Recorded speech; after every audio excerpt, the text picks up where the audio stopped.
MDH की हल्दी मिर्ची धनिया करे कमाल। ये रंग दे, ये खुशबू दे, ये तीखा, ये कम पड़े। क्या निराला MDH मसाला।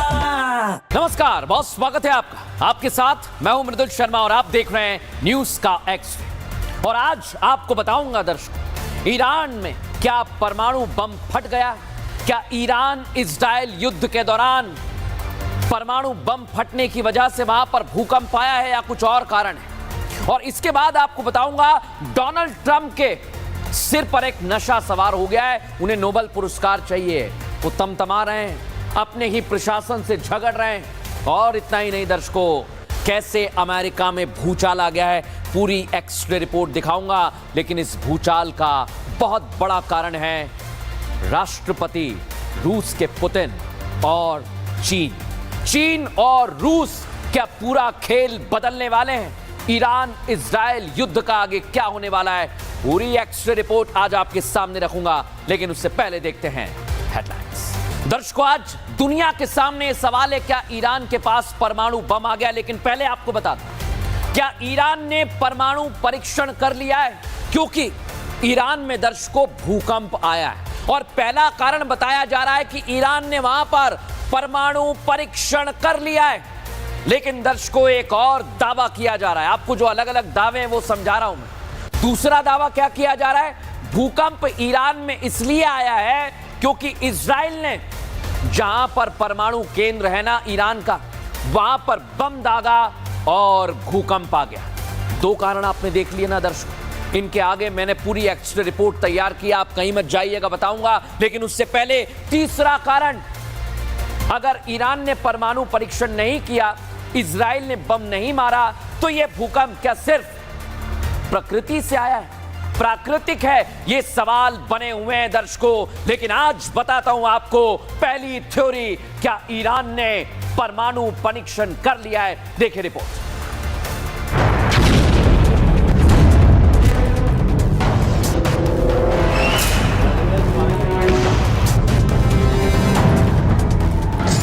बीच ईरान रात के अंधेरे में कांप उठा।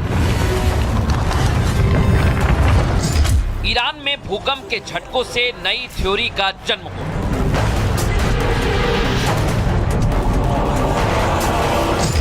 ईरान परमाणु प्रोग्राम पर झुकने वाला नहीं है।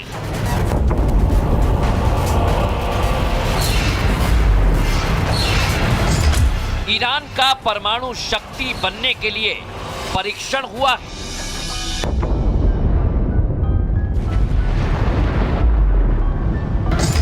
या इजराइल ने ईरान पर जबरदस्त हमला किया?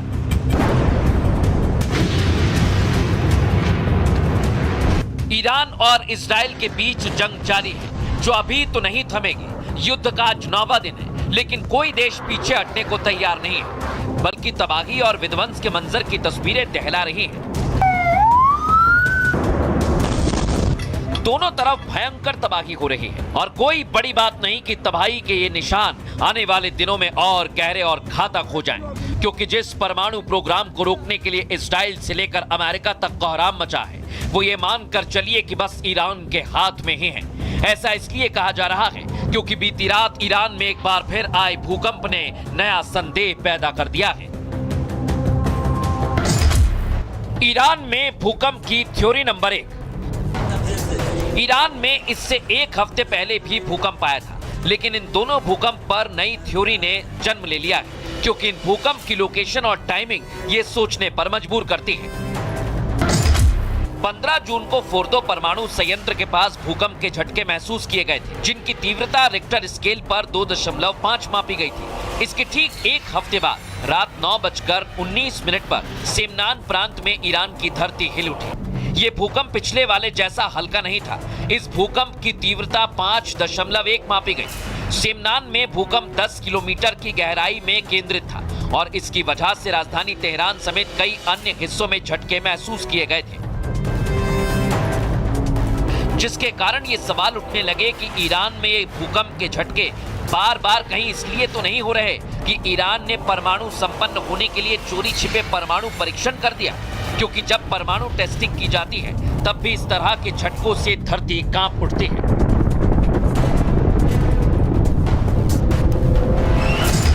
बताया जा रहा है कि सेमनान में यह भूकंप आया है। वहाँ ईरान का मिसाइल कॉम्प्लेक्स और मिसाइल सेंटर है। सेमनान मिसाइल कॉम्प्लेक्स में एक बैलिस्टिक मिसाइल टेस्ट रेंज और मैन्युफैक्चरिंग फैसिलिटी भी है। सेमनान प्रांत में मौजूद प्लांट में सॉलिड फ्यूल वाले आर्टिलरी रॉकेट शाहब 1 मिसाइल का भी प्रोडक्शन होता है। साथ ही ईरान का स्पेस सेंटर और इससे जुड़ी लॉन्चिंग फैसिलिटी भी सेमनान प्रांत में ही है।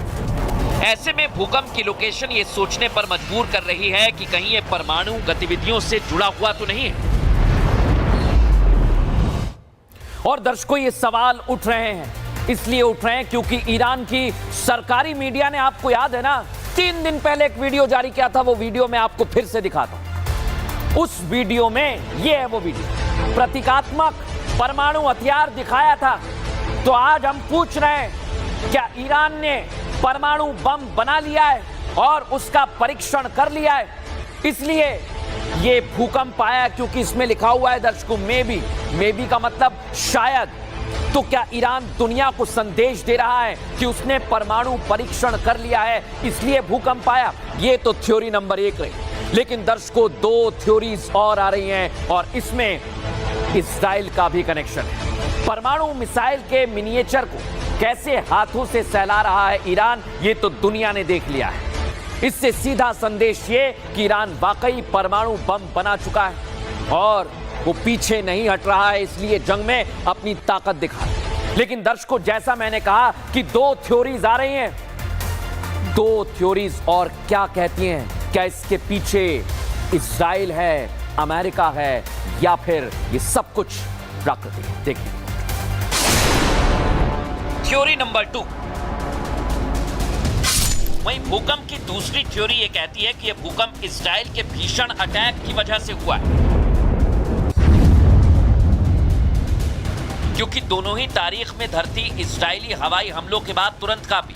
बीती रात भी इस्राइल ने ईरान के इस्फहान शहर में एक बड़े हमले में ईरान के इस्फहान परमाणु ठिकाने को ध्वस्त करने का दावा किया। साथ ही उसके मिसाइल कार्यक्रम को भी नेस्तनाबूद कर दिया। जिस इस्फहान परमाणु ठिकाने पर इस्राइल ने हमला किया वो ईरान का सबसे बड़ा यूरेनियम रिसर्च और प्रोसेसिंग सेंटर है। ईरान ने भी इस हमले की बात को स्वीकार किया है। इस्फहान स्थित ईरान के परमाणु स्थल को इजराइल ने निशाना बनाया, लेकिन वहां कोई खतरनाक पदार्थ का रिसाव नहीं हुआ है। इजराइल का उद्देश्य साफ है, वो एक कर ईरान के परमाणु ठिकानों को खत्म करना चाहता है ताकि ईरान अपने परमाणु प्रोग्राम को कभी पूरा ना कर पाए। इजराइल ईरान के नतांज, इस्फहान और फोर्दो जैसे परमाणु ठिकानों पर हमला कर चुका है और इजरायली हमलों से इन परमाणु साइट्स पर सैटेलाइट तस्वीरों में भी भारी नुकसान के संकेत मिले हैं, जिसके बाद ये संदेह जताया जा रहा है कि इजरायली हवाई हमलों से ईरान में ये 2 भूकंप के झटके महसूस किए गए। सबसे बड़ा भूकंप एक और जो मैनमेड होता है वो होता है कि किसी भी तरह का कोई न्यूक्लियर अगर टेस्ट किया जाए या स्ट्राइक हो जाए तो एक तरीके से भूकंप आ जाता है। जंग के बीच ईरान ने भूकंप क्षेत्र के करीब के इलाके में ईरान की मिलिट्री यूनिट्स को तैनात कर दिया है ताकि इजराइल को परमाणु ठिकानों पर हमला करने से रोका जा सके। ईरान में भूकंप की थ्योरी नंबर 3। हालांकि एक थ्योरी यह भी कहती है कि यह भूकंप ना ही ईरान के परमाणु परीक्षण का नतीजा है, ना ही इजरायली हमलों का, बल्कि ईरान में आया यह भूकंप प्राकृतिक है, क्योंकि विशेषज्ञों का मानना है Iran alpine Himalayan seismic belt पर स्थित है और वहां हर साल औसतन 2000 से ज्यादा भूकंप आते हैं, जिनमें 15-16 भूकंप की तीव्रता 5 या उससे ज्यादा होती है। 2006 से 2015 के बीच ईरान में 96,000 से ज्यादा भूकंप के झटके महसूस किए गए और यूएसजीएस और CTBTO जैसे संगठन के मुताबिक तो परमाणु विस्फोट भूकंपीय तनाव को ट्रिगर कर भूकंप पैदा कर सकते हैं, लेकिन ये आमतौर पर विस्फोट से कम तीव्रता के होते हैं और कुछ किलोमीटर के दायरे तक सीमित रहते हैं। मेरा मानना है ईरान के पास वैसे भी 60% ही न्यूक्लियर जो यूरेनियम जो है वो एनरिच्ड है। 90% एनरिच्ड यूरेनियम चाहिए एटम बम को टेस्ट करने के लिए। तो लिहाजा ये एटम बम की थ्योरी गलत है और जो ये अर्थक्वेक आया है ये एल्पाइन हिमालय जो कि सेस्मिक जोन के अंदर आते हैं और काफ़ी अर्थक्वेक आते हैं इस क्षेत्र के अंदर, ये उसी का एक कारण है। ईरान में आए भूकंप की असल वजह क्या है? इस पर कई तरह की थ्योरीज हैं, क्योंकि दोनों भूकंप ऐसे समय और जगह पर आए हैं जब परमाणु गतिविधि को लेकर महायुद्ध चल रहा है। भारत पाकिस्तान तनाव के दौरान भी पाक में आए भूकंप पर ऐसी ही अफवाहें उठी थी। इसी तरह अभी तक तो ईरान के भूकंप का परमाणु परीक्षण या सैन्य गतिविधियों का कोई ठोस संबंध नहीं मिला है, लेकिन तनाव वाले इलाके में सतर्क रहना बेहद जरूरी है। लेकिन दर्शकों, इस समय ईरान मुश्किल में है। क्यों कह रहा हूं? क्योंकि आईडीएफ ने अब तक ईरानी 17 परमाणु वैज्ञानिकों को मार गिराया है। आप सोचिए जरा, 9 दिन हुए हैं इस जंग को और 17 परमाणु वैज्ञानिक ईरान के इजराइल ने मार दिए हैं, खत्म कर दिया है। इजरायली मीडिया ये दावा कर रही है कि हमने 17 ऐसे वैज्ञानिकों को मार गिराया। आप सोचिए जरा थोड़ी देर के लिए, इजराइल ने ईरान पर जबरदस्त हमले किए हैं और जो वैज्ञानिकों की मौत हुई है उनकी तस्वीर मैं आपको दिखा रहा हूं। लेकिन आप समझिए कि अगर इजराइल उनके वैज्ञानिकों को मार रहा है तो यह जंग कहां पर जाएगी। इस बीच एक और जानकारी आपको दे रहा हूं। इजराइल ने ईरान के शिराज शहर पर हमला कर दिया है। सैन्य ठिकाने हैं वहां पर, सैन्य ठिकानों पर इजराइल हमला कर रहा है और हमले के बाद मौके से धुआं उठता दिख रहा है। ये तस्वीर जो आप देख रहे हैं, फुल फ्रेम दिखाइए जरा इस कैसे अटैक किया गया है और फुल फ्रेम आप इस तस्वीर को देखिए। जबरदस्त हमला किया जा रहा है, ये आप देखिए जरा। जैसे ही यहां पर अटैक हुआ, अफरा तफरी का माहौल नजर आ रहा है। लेकिन आप ये बात मानकर चलिए कि इजराइल पीछे हटने को तैयार नहीं है और ये हमले इजराइल के जारी रहेंगे। लेकिन एक बड़ी बात दर्शकों आज आपको बता रहा हूं, ये जो तस्वीर अभी तक आप देख रहे हैं ये बहुत कुछ बताती है। ईरान का न्यूक्लियर प्रोग्राम, यही वो कारण है। आप लोग सोच रहे हैं ना ये क्यों लड़ रहे हैं, क्यों लड़ रहे हैं? ये न्यूक्लियर प्रोग्राम की वजह से लड़ रहे हैं। इजराइल और अमेरिका अब दोनों सचेत अवस्था में आ गए, खलबली मच गई है वहां, क्योंकि इजराइल को अपने अस्तित्व पर खतरा लग रहा है तो अमेरिका इसे दुनिया की शांति में बाधा बता रहा है, दिक्कत बता रहा है। लेकिन दर्शकों आपको एक बात समझनी होगी, ईरान ने ये परमाणु प्रोग्राम अब अमेरिका में जंग खड़ी कर सकता है। ईरान का परमाणु प्रोग्राम, क्यों कह रहा हूं? क्योंकि ईरान के चक्कर में अमेरिकी राष्ट्रपति डोनाल्ड ट्रंप जो है ना और अमेरिका का खुफिया विभाग जो है वो दोनों आमने सामने आ गए। सोचिए, डोनाल्ड ट्रंप पर आजकल दुनिया में यही कहा जा रहा है कि भरोसा नहीं कर सकते हैं। ये हम नहीं कह रहे दर्शकों, वो अलग अलग तरह की खुद ऐसी बातें कह रहे हैं और अपने खुफिया विभाग को आप सोचिए जरा, एक देश के राष्ट्रपति अपने ही देश के एजेंसीज पर सवाल उठा रहे हैं। डोनाल्ड ट्रंप ने ऐसा ही किया है दर्शकों, खुफिया विभाग के सामने आ गए, उल्टा चल रहे हैं। वो कह रहे हैं कि ये जो खुफिया विभाग है, तुलसी गाबार्ड है जिसकी निदेशक, वो कह रहे हैं कि इन्होंने सच छिपाया है और आज पूरी दुनिया के सामने वो अपने खुफिया विभाग की पोल खोल रहे हैं या खुद अपना झूठ परोस रहे हैं, सच परोस रहे हैं, ये वही जानते हैं। लेकिन दर्शकों, तुलसी गाबार्ड और डोनाल्ड ट्रंप एक दूसरे के सामने आ गए और मनमुटाव की खबरें हैं। लेकिन आप सोचिए दर्शकों, ईरान का परमाणु कार्यक्रम अमेरिका में कैसे भूचाल मचा रहा है, कैसे भूचाल मचा रहा है, दिखा रहा हूं मैं आपको। डोनाल्ड ट्रंप ने सार्वजनिक रूप से तुलसी गाबार्ड को गलत बताया है। इंटेलिजेंस चीफ तुलसी गाबार्ड ने कांग्रेस के सामने गवाही दी और कहा कि ईरान कोई परमाणु हथियार नहीं बना रहा है। सोचिए जरा, गाबार्ड ने कहा कि सर्वोच्च नेता ने ईरान के 2003 में परमाणु कार्यक्रम निलंबित कर दिया था, इसे शुरू नहीं किया, रोक दिया था। लेकिन यूएस ईरान के यूरेनियम संवर्धन पर नजर रख रहा है, उन्होंने ये बात। लेकिन दर्शकों आप सोचिए, तुलसी गाबार्ड कह रही हैं कि ऐसा कुछ नहीं है, लेकिन डोनाल्ड ट्रंप कह रहे हैं कि नहीं आपको कोई जानकारी नहीं है, हमें पता है, राष्ट्रपति बेहतर जानते हैं। तुलसी गाबार्ड का ये बयान डोनाल्ड ट्रंप को चुभ गया है और ईरान के परमाणु कार्यक्रम के कारण अमेरिका में अनबन हो गई है। दर्शकों, भूचाल आ गया है, सियासी भूचाल, इसलिए मैं कह रहा हूं। लेकिन कैसे ये अनबन हो रही है दिखाता हूं आपको।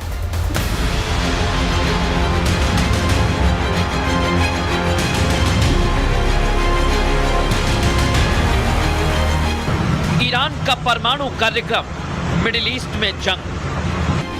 परमाणु कार्यक्रम के कारण ईरान वर्सेस इजराइल युद्ध।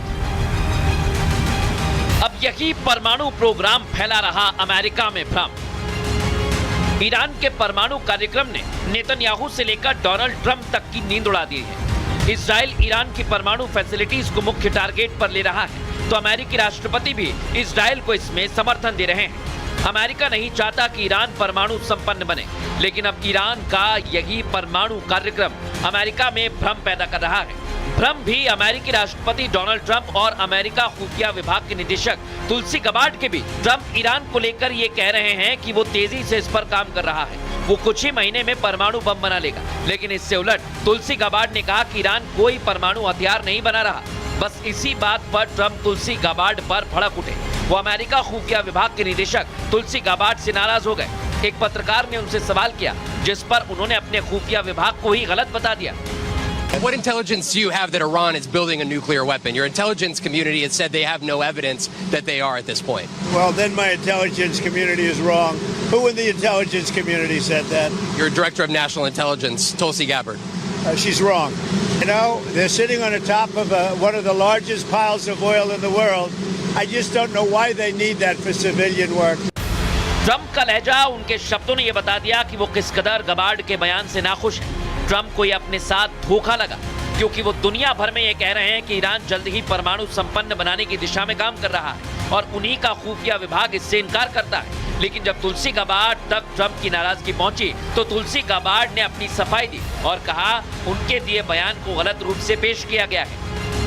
The IC continues to assess that Iran decides to reauthorize its nuclear weapons program. In the past year, we've seen an erosion of a decades-long taboo in Iran on discussing nuclear weapons in public, likely emboldening nuclear weapons advocates within Iran's decision-making apparatus. Gabbard ने अपनी सफाई देकर Trump के साथ अपने मतभेद खत्म करने की दिशा में कदम उठाया, लेकिन ये पहली बार नहीं है जब ट्रंप ने खुफिया एजेंसियों की राय के खिलाफ बयान दिया हो। अपने पहले कार्यकाल में भी उन्होंने रूस के राष्ट्रपति व्लादिमीर पुतिन के साथ खड़े होकर अमेरिकी एजेंसी की राय को नजरअंदाज किया था। लेकिन इतना तय है कि ट्रंप नहीं चाहते कि ईरान किसी भी हालत में परमाणु संपन्न बने, इसलिए वो इस युद्ध में इजराइल को मदद कर रहे हैं। लेकिन दर्शकों, आपने एक बात देखी, ट्रंप ने सबको गलत बता दिया और 14 दिन का वक्त मांग लिया, जिसमें एक दिन कम हो चुका है। कल मांगा था, आज एक दिन कम हो गया।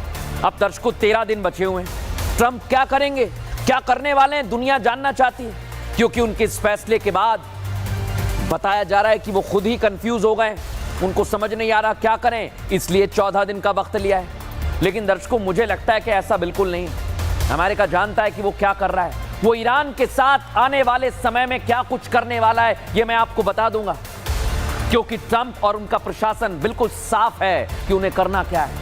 ईरान को परमाणु हथियार नहीं देना है, ये वो साफ कर चुके हैं। इसलिए लगातार परमाणु कार्यक्रम पर बातचीत के लिए अपील कर रहे हैं, पोस्चरिंग कर रहे हैं, वो आप समझिए। लेकिन ईरान जब इस पर अड़ा है तो दर्शकों, क्या मिडिल ईस्ट में जबरदस्त जंग हो जाएगी? इसलिए यह माना जा रहा है कि ट्रंप इन 13 दिनों में ईरान पर हमला कैसे करना है, कब करना है, पूरी प्लानिंग कर रहे हैं। और दर्शकों, आज आपको बताऊं, एक बड़े अधिकारी अमेरिका के उनका बयान सामने आया, जिसमें वो कह रहे हैं कि इस जंग में सीधे कूदेगा या नहीं, इस पर तो अभी विचार किया जा रहा है। लेकिन यह तय है कि अमेरिका इजराइल के साथ खड़ा रहेगा और ईरान को परमाणु संपन्न नहीं होने देगा। लेकिन उन्होंने क्या कहा है, यह मैं आपको बताऊं, उससे पहले डोनाल्ड ट्रंप इसे लेकर क्या कह रहे हैं, सुनवाता हूं। If somebody's winning, it's a little bit harder to do than if somebody's losing. But we're ready, willing, and able, and we've been speaking to Iran, and we'll see what happens. Just a time to see whether or not people come to their senses. Donald Trump तो मन बना चुके, लेकिन जैसा मैंने अभी थोड़ी देर पहले कहा कि अभी इस वक्त एक अधिकारी हैं जो बड़े बड़े दावे कर रहे हैं। वो क्या प्लान है दर्शकों, आइए आपको बताता हूं। ट्रंप का एक बहुत बड़ा प्लान है, ट्रिक और टैको। अमेरिकी सेना के पूर्व कमांडर जनरल डेविड पैट्रियस ने यह दावा किया है दर्शकों कि 14 दिन की समय सीमा क्यों ली है। उनका दावा यह है कि यह कदम महज दिखावा नहीं है। पैट्रियस कह रहे हैं कि ट्रंप की ईरान पर 14 दिन की समय सीमा एक रणनीतिक विराम है।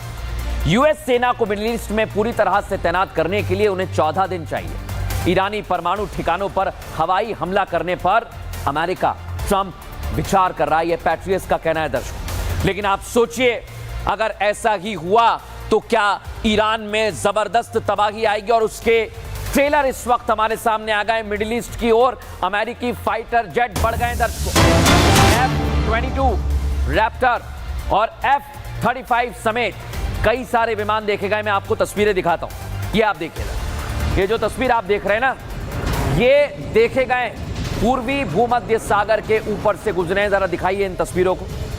ये अमेरिकी प्लेन है दर्शक। हालांकि कुछ तस्वीरें प्रतीकात्मक भी हैं, लेकिन आपको इन तस्वीरों के जरिए समझना चाहिए, एक दो नहीं कई फाइटर जेट्स उड़ते हुए दिखाई दिए हैं। ये अलग अलग एजेंसी दावा कर रही हैं। अब एक बड़ी बात बता दूं, ट्रंप पर विश्वास करना दर्शकों अभी भी मुश्किल लगता है। वो पल पल अपने बयान बदल रहे हैं, इसलिए लग रहा है वो कब पलट जाएं ये दुनिया नहीं जानती।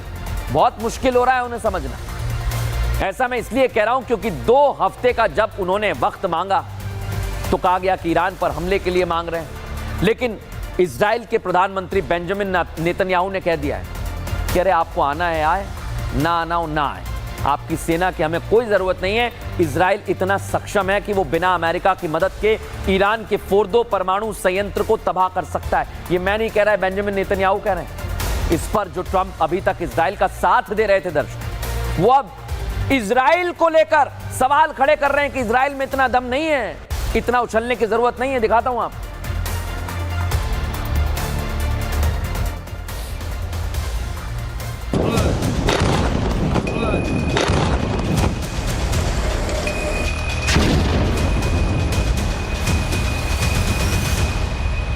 क्या ट्रंप पर विश्वास नहीं किया जा सकता?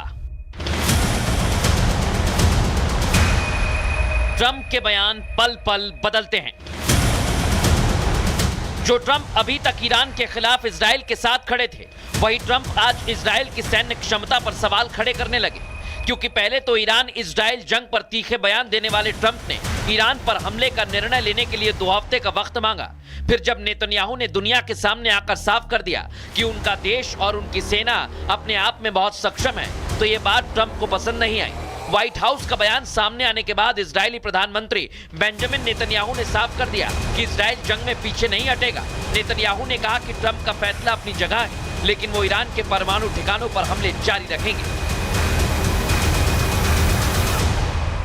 ईरान के खिलाफ अपने अभियान में इजराइल दुनिया का चेहरा बदल रहा है। हमारे पास ईरान के सभी परमाणु ठिकानों पर हमला करने की क्षमता है और डोनाल्ड ट्रंप अमेरिका के लिए सही करेंगे। मैं इजराइल के लिए जो अच्छा होगा वो करूंगा। बेंजामिन नेतन्याहू का यह बयान मानो ट्रंप के गले के नीचे नहीं उतर रहा। ट्रंप ने नेतन्याहू के बयान पर इजराइल को ही चेता दिया है और कहा कि बिना अमेरिकी मदद के वो फोर्दो को नेस्तनाबूद नहीं कर पाएगा। ट्रंप ने इजराइल को चेताते हुए कहा, इजराइल के पास ईरान के अंडरग्राउंड फोर्दो न्यूक्लियर प्लांट को अपने दम पर नेस्तनाबूद करने की क्षमता नहीं है। इजराइल के पास बहुत सीमित क्षमता है। वो फोर्दो के एक हिस्से को थोड़ा बहुत ही नुकसान पहुंचा सकता है, लेकिन इसे खत्म नहीं कर सकता। ट्रंप कब बदल जाए कुछ कहा नहीं जा सकता। अभी तक जो ट्रंप ईरान के खिलाफ खड़े थे, वो इजराइल की क्षमता पर सवाल उठाने लगे। कह रहे हैं कि तेहरान के पास न्यूक्लियर बम बनाने के लिए हर जरूरी सामान है। अगर ईरान परमाणु बम तैयार कर लेता है तो ये पूरी दुनिया के लिए खतरा होगा।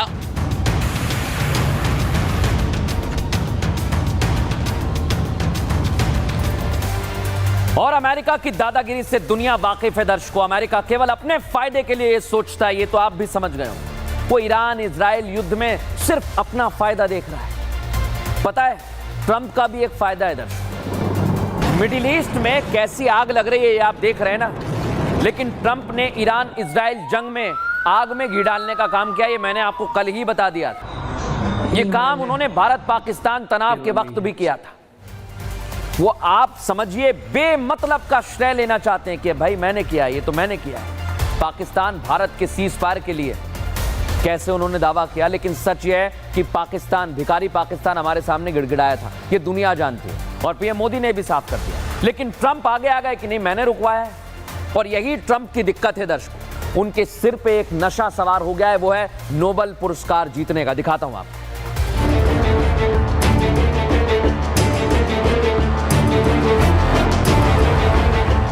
अमेरिकी राष्ट्रपति डोनाल्ड ट्रंप दावा करते हैं कि उन्होंने दुनिया भर में कई मोर्चों पर चली जंग को रुकवाने में अहम भूमिका निभाई है और उनके इस दावे में उनका केवल एक ही हितैषी है, वो है पाकिस्तान।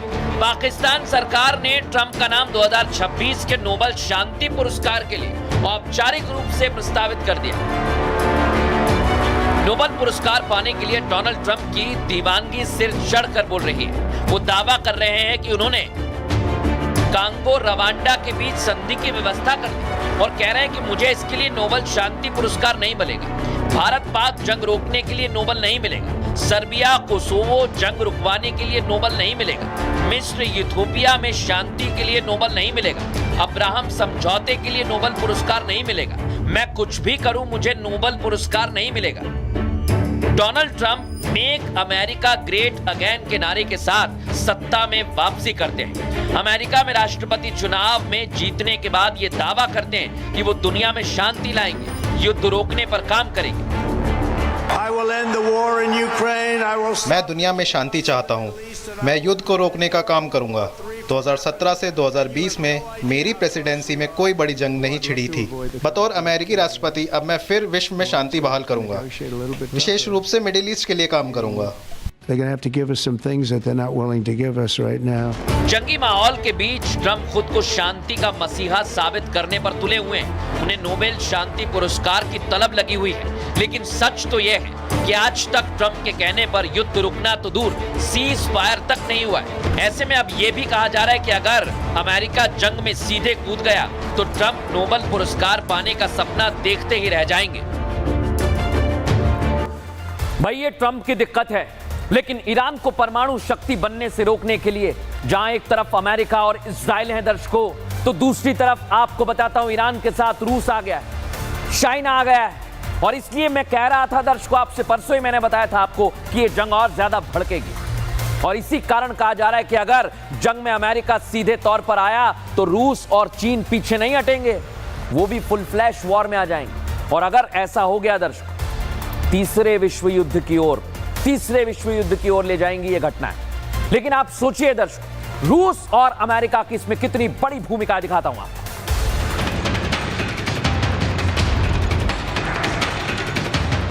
अमेरिका के समर्थन से ही इजराइल ने ईरान पर हमला बोला। ईरान के परमाणु प्रोग्राम को रोकने के लिए बीते 9 दिन से जबरदस्त हमले किए जा रहे हैं। इजराइल उसकी न्यूक्लियर फैसिलिटी को लगातार निशाना बना रहा है और अमेरिका का जंग में खुली एंट्री का काउंटडाउन शुरू हो गया।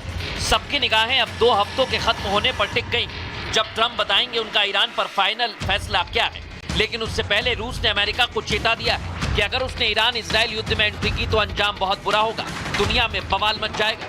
रूस का कहना है कि बाकी देशों की तरह ईरान को भी परमाणु शक्ति बनने का पूरा हक है। रूस के राष्ट्रपति व्लादिमीर पुतिन ने कहा है कि मॉस्को शांतिपूर्ण उद्देश्यों के लिए परमाणु ऊर्जा का इस्तेमाल करने के ईरान के अधिकार का समर्थन करता है। इस क्षेत्र में आवश्यक मदद करने के लिए रूस तत्पर है। ईरान को सभी संप्रभु राज्यों की तरह परमाणु ऊर्जा का शांतिपूर्ण विकास और उपयोग करने का वैध अधिकार है। हालांकि रूस ने यह भी कहा है कि ईरान और इजराइल को सीजफायर की तरफ आगे बढ़ना चाहिए। युद्ध से केवल नुकसान ही पहुंचता है। दोनों पक्षों को आम सहमति पर पहुंचना चाहिए और एक यथार्थवादी और विश्वसनीय अंतर्राष्ट्रीय कानूनी गारंटी तंत्र स्थापित करना चाहिए, जो न केवल इजराइल की सुरक्षा सुनिश्चित करेगा बल्कि ईरान के शांतिपूर्ण परमाणु विकास के अधिकार की भी रक्षा करेगा। इन सब के बीच ईरान और इजराइल के हमले थमते नहीं नजर आ रहे। ईरान की तरफ से रोजाना नए हथियारों का इस्तेमाल हो रहा है। इजराइल भी ईरान के अधिकारियों से लेकर न्यूक्लियर फैसिलिटी और सैन्य ठिकानों को निशाना बना रहा है। ईरान के सुप्रीम लीडर खामनेई ने भी वीडियो जारी कर साफ कर दिया कि उनकी सेना ने भी इजराइल पर जबरदस्त अटैक की कसम खा ली है। आरोप है कि इजराइल अनुचित हमले कर रहा है और उसने इनका जवाब सबसे मजबूत ताकत से देने की कसम खाई है। ईरान के विदेश मंत्री अब्बास अरागची ने अमेरिका को चेतावनी दे दी है कि अगर अमेरिका इस युद्ध में शामिल हुआ तो अंजाम बहुत बुरा होगा। अगर अमेरिका इजराइल के साथ युद्ध में सक्रिय रूप से शामिल हो जाता है तो ये सभी के लिए बहुत बहुत खतरनाक होगा। परिणाम चाहे कुछ भी हो, बीते 9 दिन में दोनों देशों में तबाही हुई है और अगर ऐसे में अमेरिका और रूस एक दूसरे के सामने आ गए तो हश्र और बुरा होना तय है। दुनिया में अस्थिरता होने से कोई नहीं रोक पाएगा। और दर्शकों, ये तो आपने रूस और अमेरिका के बीच की लड़ाई देखी, लेकिन इजराइल ईरान जंग के बीच आपको बहुत बड़ी खबर दे रहा हूं मैं। चीन की कार्गो थ्योरी सामने आ गई है। ठहर जाइए थोड़ी देर, बता रहा हूं ये कार्गो थ्योरी है क्या। दुनिया में सवाल उठ रहे हैं, क्या चीन अमेरिका की तरह गुपचुप एंट्री ले चुका है? क्योंकि पिछले कुछ दिनों में चीन ने 5 कार्गो प्लेन ईरान पहुंचे इधर। सोचिए इधर ये क्यों पहुंच गए? और चीन की यही हरकत दुनिया की निगाह उसकी ओर करती है। सवाल उठता है, क्या चीन विमानों ने हथियारों का जखीरा पहुंचा दिया है? क्या चीन अपने हथियारों से ईरान की पीछे से मदद कर रहा है? और अगर चीन ऐसा कर रहा है दर्शकों, तो सीधे वो चुनौती किसको दे रहा है? अमेरिका को। क्योंकि इस कदम से अमेरिका और चीन सीधे आमने सामने आ सकते हैं। लेकिन दर्शकों, आपको बताता हूं मैं इसको लेकर कैसी तैयारी की जा रही है। ईरान इजराइल युद्ध में चीन की गुपचुप एंट्री हो गई। 14 जून से अब तक कम से कम 5 बोइंग 747 विमानों ने चीन से ईरान की ओर उड़ान भरी। इन विमानों ने चीन के उत्तरी हिस्से से पश्चिम की ओर उड़ते हुए कजाकिस्तान, उज्बेकिस्तान, तुर्कमेनिस्तान को पार किया है। और जैसे ईरान की सीमा के पास पहुंचे, वो रडार से गायब हो गए। कहां चले गए? रिपोर्ट्स कह रही हैं दर्शकों, इन विमानों का अंतिम गंतव्य, अंतिम लक्ष्य, अंतिम मंजिल लग्जमबर्ग दर्शाया गया है। लेकिन कोई भी विमान यूरोपीय हवाई क्षेत्र में पहुंचा ही नहीं, तो कहां चले गए भाई? इससे इन उड़ानों की मंशा पर सवाल खड़ा होता है। ये संदिग्ध नजर आते हैं दर्शक। लेकिन आप सोचिए, अगर ऐसा होगा तो ये युद्ध और ज्यादा भीषण होगा। लेकिन दर्शकों, अब आपको एक और बहुत बड़ी खबर दे रहा हूं मैं। खामनेई ने, जो ईरान के सुप्रीम लीडर हैं, अपने 3 उत्तराधिकारियों का ऐलान कर दिया है। ये खबर बहुत महत्वपूर्ण है ईरान के लिहाज से। आशंका यह है कि अगर खामनेई को कुछ होता है तो 3 नामों का ऐलान किया गया। 3 वरिष्ठ मौलवी हैं जो जानकार हैं और इनके नामों की घोषणा कर दी है। अमेरिका मीडिया ये खबर हमें दे रहा है दर्शकों, अमेरिकी मीडिया के हवाले से खबर हम आप तक पहुंचा रहे हैं। लेकिन आप सोचिए दर्शकों, 9 दिनों के अंदर जंग बेहद विनाशकारी हो गई। इजराइल और ईरान दोनों एक दूसरे पर हमला कर रहे हैं। ईरानी हमले का वीडियो मैं आपको दिखा रहा हूं, देख सकते हैं आप। IRGC ने यह वीडियो जारी किया है। एक साथ कई सारी मिसाइलों को दागा है और इन मिसाइलों के दागने के बाद यही सवाल उठ रहा है कि ये जंग कहां तक जाएगी। ये तस्वीर आप देखिए जरा, धुआं। और इधर आपको तेल अवीव की तस्वीर मैं दिखाता हूं। सड़कों पर भारी तबाही मची है। दिखाइए जरा तेल अवीव की तस्वीर। ये देखिए आप, ईरानी हमलों के बाद तेल अवीव में भयंकर नुकसान हो रहा है। इजराइल के अलग अलग शहरों की तस्वीर, हाइफा की तस्वीर आपको दिखाता हूं। ये देखिए तेल अवीव में कैसे जल रहा है। ये हाइफा की तस्वीर आप देखिए। और यहां पर ये बताने के लिए काफी है कि नुकसान बहुत बम्पर हो रहा है। लेकिन दर्शकों, आपने सोचा कि भारत क्या कर रहा है, भारत की स्ट्रेटेजी क्या है? आज मैं भारतीयों के लिए और भारत की कैसी स्थिति है कूटनीति की, वो बताता हूं आपको। देखिए जरा, ये भारतीय जो हैं ईरान से आए, इनकी आंखों में आंसू आ गए। फुल फ्रेम दिखाइए जरा इन्हें। इन्होंने आते ही क्या कहा, एम्बियंस सुनाइए जरा।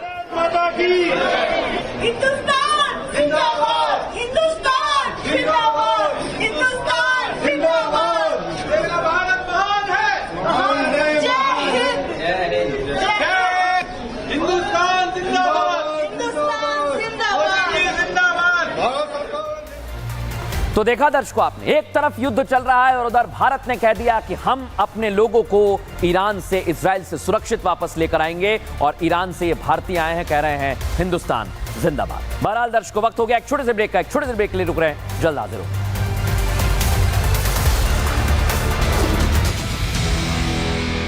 अब आया असली स्वाद। अब आया स्वाद। जब स्वाद के पड़े हो लाले, तो MDH का चंकी चाट मसाला डालें। MDH का चंकी चाट मसाला। MDH